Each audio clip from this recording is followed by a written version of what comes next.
and welcome to the virtual Sunday service of the Unitarian Universalist Fellowship of Lake Norman.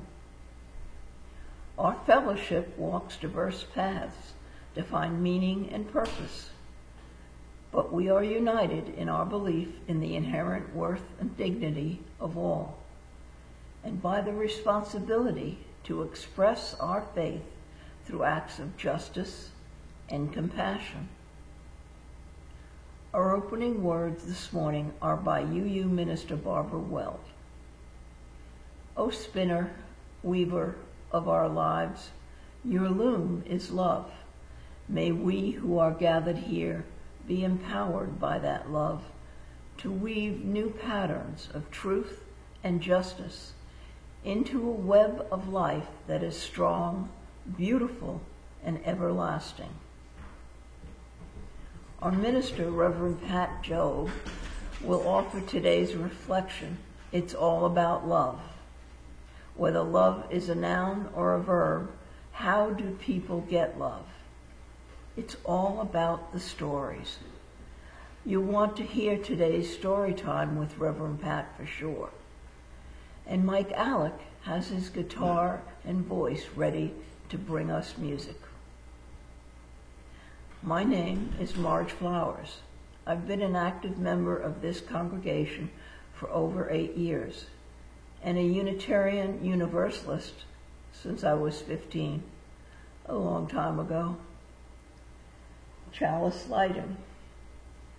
When we gather as a community, we light a chalice and share a thought about what it means to do so. Today's chalice lighting words are from another UU minister and an old friend of mine, Marjorie Montgomery. Life is a gift for which we are grateful. We gather in community to celebrate the glories and the mysteries of this great gift. And now Mike Alec will take us with his music into a time of worship and contemplation.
It was a glorious dinner party, the kind hosts and hostesses dream of, with lively conversation and deep conversation. The meanings and purposes of life were on the agenda, as well as how we might connect to whatever ultimate energy is available in a world hungry for things like compassion and understanding, to say nothing of food and shelter for refugees huddled in places like the border between Belarus and Poland. We all struggle with our own challenges based in our families and friendships, and even personal doubts and fears. Then we are shocked and jarred to hear people are freezing to death while soldiers from two armies are forcing them away from their respective borders and into the dark woods. Can you imagine the nightmares on all sides? What will we tell our grandchildren about what we did? Still, it was a lovely dinner party where the topics flew to mental illness, funny stories from our checkerboard lives, and then, like a flashing roadside sign, one guest agreed with the rest of us that love is ultimate and added, but how do we get people to love?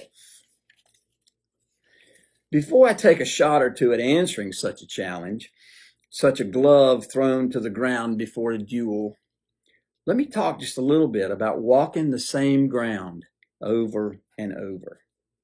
Many of you already know I play the role of badly qualified and awkward caretaker in the lives of a few poor people in my home neighborhood. There is the homeless couple rescued from sleeping inside a wooden box to now living in a flea bag motel where at least they have a bed, a microwave, a tiny refrigerator, and a shower. The Unitarian Universalists in Rutherford County paid for the room for a number of weeks while they found work and are now supporting themselves. We won that one. And there are others who contend with minor crises, and the white-haired UU minister is there for some of them and ends up walking the same ground over and over, literally. It is ground that a month ago still had grass growing, but is now covered with leaves. A friend asked me the other day how long the leaves fall. I said they never stop falling. They fall all winter long. Over and over. Since I knew I would be writing this sermon and recording it this week, it occurred to me that it is an example of loving behavior, to go where we are needed, to do what needs doing, and walk the same ground over and over. I know the dog fence builders might feel that. You see my dog fence t-shirt. Set another post, pound another tent stake to hold the bottom of the fence, drive another side rod to hold the side of the fence, twist another loop to hold the fencing in place, build it sturdy, build it with the help of friends who share your passion for chain-free dogs, and then do it again. Raise the money, organize the next build, keep the records, sell the t-shirts, update the Facebook page, and then do it again. Take the pictures, Darla Davis and other shutterbugs, send out the emails, and then do it again. That's love. And if my companions are right at that fabulous dinner party at the home of the Reverend Travis Smith and his powerful, brilliant wife and partner, Allison, if they are right that love is ultimate, then that's love. And that's ultimate. And at the risk of saying it over and over again, building dog fences is love. And it's ultimate. Even if it means walking the same ground over and over. And that is true of feeding the homeless and the food distressed at Feed NC and Angels and Sparrows. And it is true of collecting winter coats by our young people who are now worried about how homeless people are going to get through the winter. And it is true of sending postcards to energize voters in the last election and in the election to come.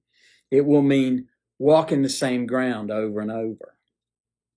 But how else do we get people to love both the noun of love, which sometimes stands like an air conditioner on a hot day or a wood stove on a cold day, but also the verb of love, the actions we take to get that air conditioner installed or turn it on or bring it home from the store, or the wood that gets chopped so that the stove can warm a cold house. How do we get people to love?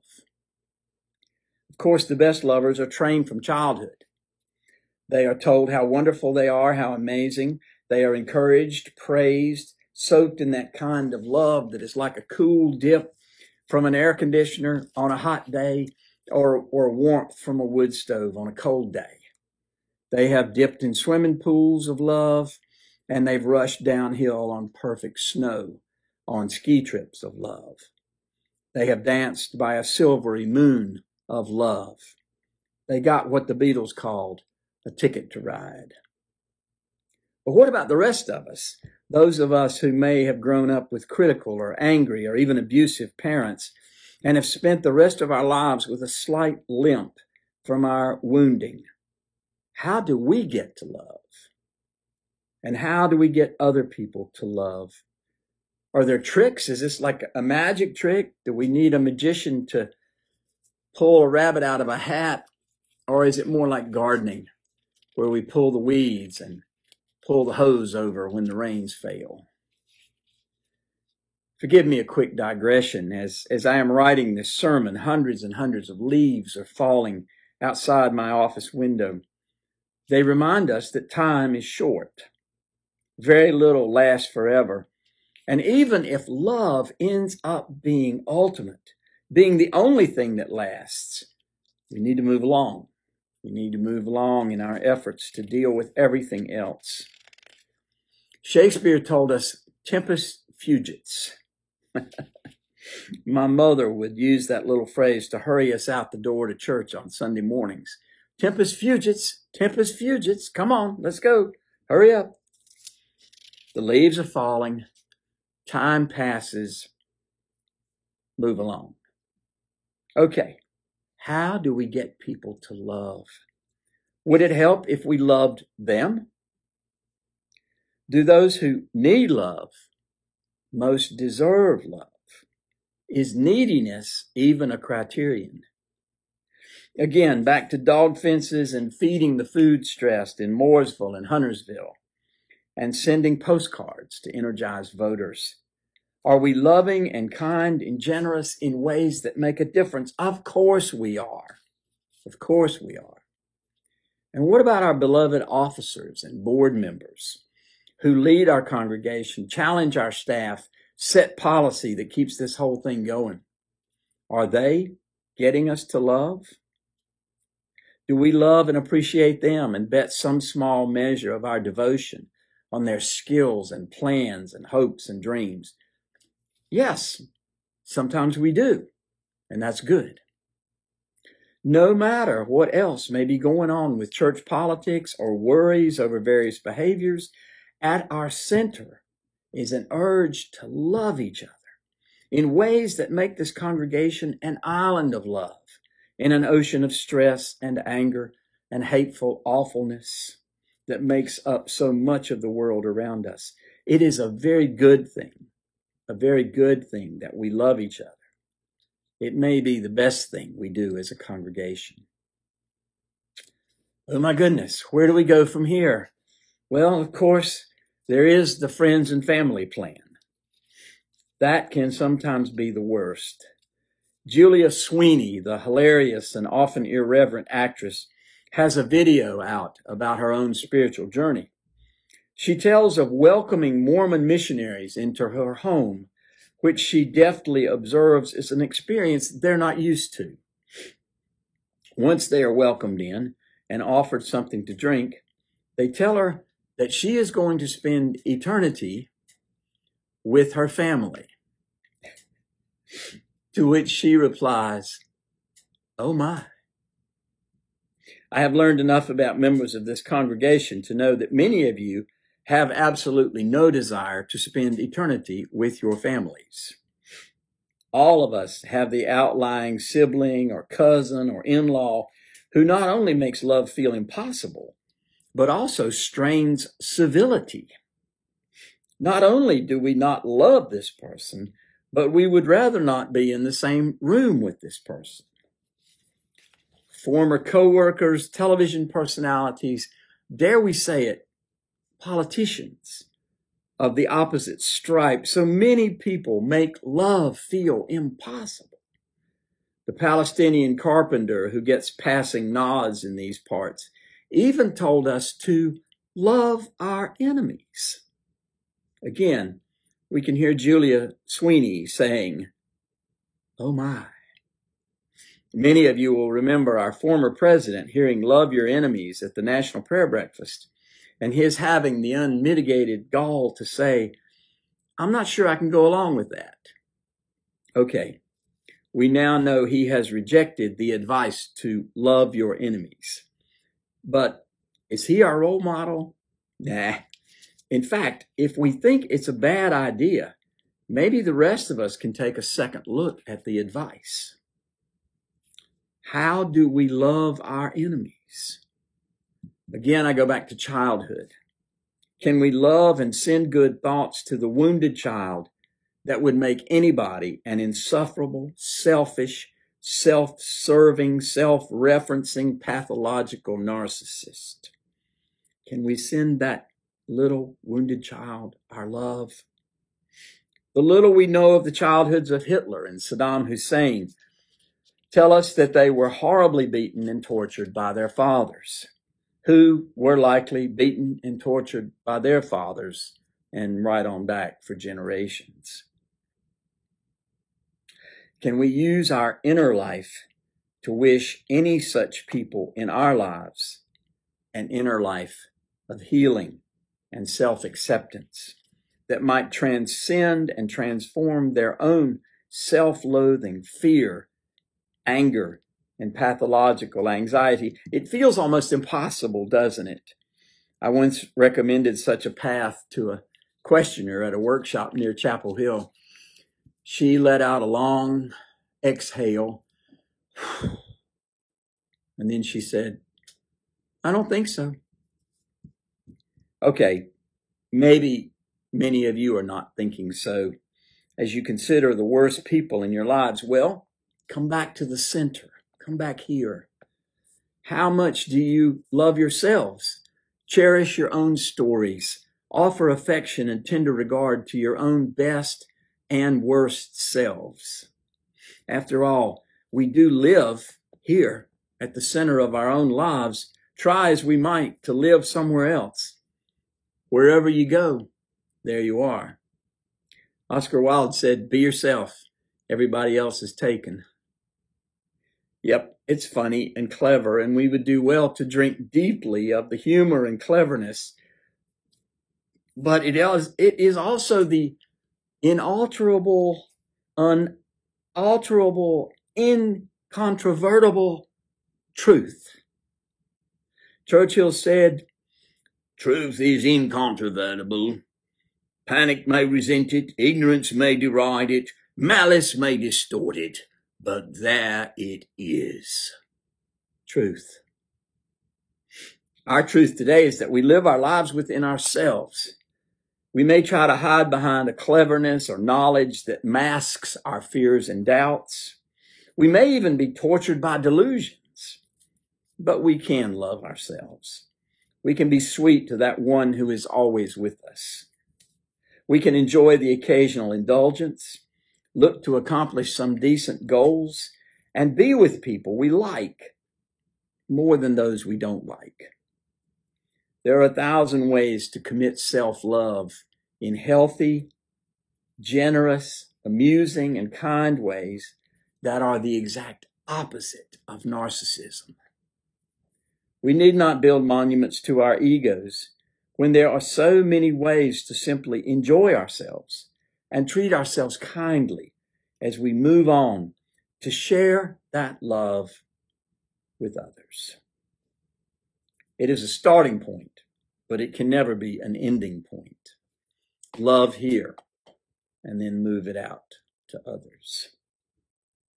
When the commander of the Salvation Army discovered that telegraph cables had reached the entire world in the late 1880s, he determined to send a Christmas message to all the outposts of his far-flung troops. He asked a member of his staff to investigate the cost of what would such a message be. The staffer came back to him to say that the amount of money budgeted, they could only afford to send one word. The commander chose the one word he would send. It was others. Others. O-T-H-E-R-S. Others. Edmund Burke, the great English essayist, wrote, "Except for one trifling exception, the entire universe is composed of others." You have your homework. Enjoy and love yourself. Find sources of cool in the summertime and heat in the wintertime. Love others, especially those who need dog fences and food and the energy to get out and vote. Love each other, especially members of this congregation who make our liberal, inclusive work so vital and so meaningful. And finally, love your enemies and those who drive you to distraction. That's the toughest assignment, but you can do it. Let me know how it goes.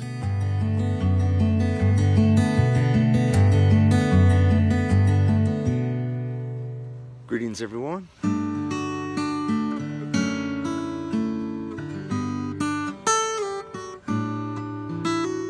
Mountains rise at the break of day, only to greet you. The diamonds of sun on the blue mountain waters, flowing behind you like the wind, rushing around, all in a swirl like the wind. You are the heart of the world, chasing you down to the end of the waters.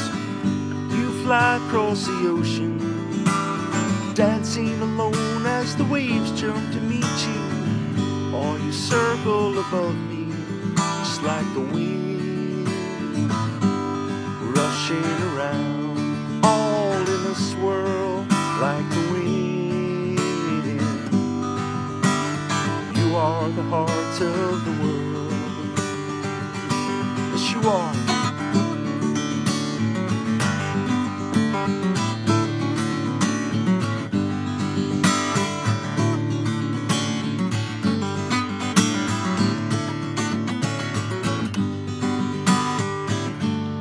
Come and you go with the rushing of leaves and a brush at my door, and I know you were there. How could you hide? Taking the breath from my life.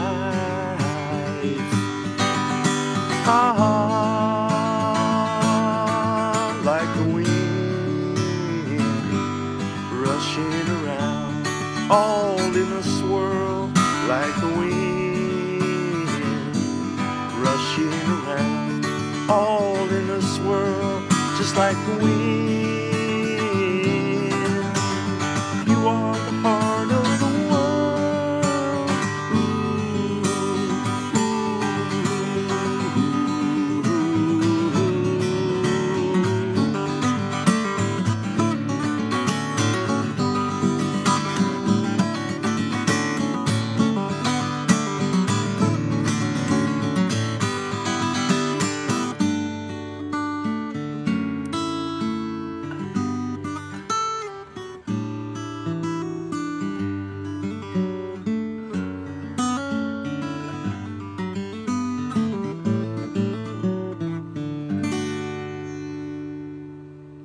Take care. Thank you, Reverend Pat, for your warm and self-aware approach to love. Thanks also to Mike for catching the spirit of the spoken message. And now for a few announcements. If you are a visitor, welcome. I'm so pleased that you chose to give our virtual service a try. If you like what you've heard and are wondering how to stay connected with our congregation, please reach out to our membership chair, me.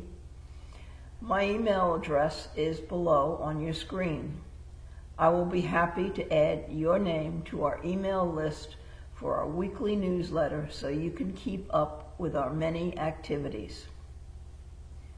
We are looking forward to and still hoping to gather in person at 3 p.m. on December 5th at the Friends Meeting House in Davidson. It all depends on the science, so keep an eye and an ear out for the updates. We also encourage our members and friends to continue reaching out to one another whenever possible. Our community has formed deep bonds, and it is important to keep making extra effort to sustain them. I'd like to extinguish the chalice and close with the words from UU Minister John Bingham. Go your ways, knowing not the answers to all things, yet seeking always the answers to one more thing than you know. I wish you all peace.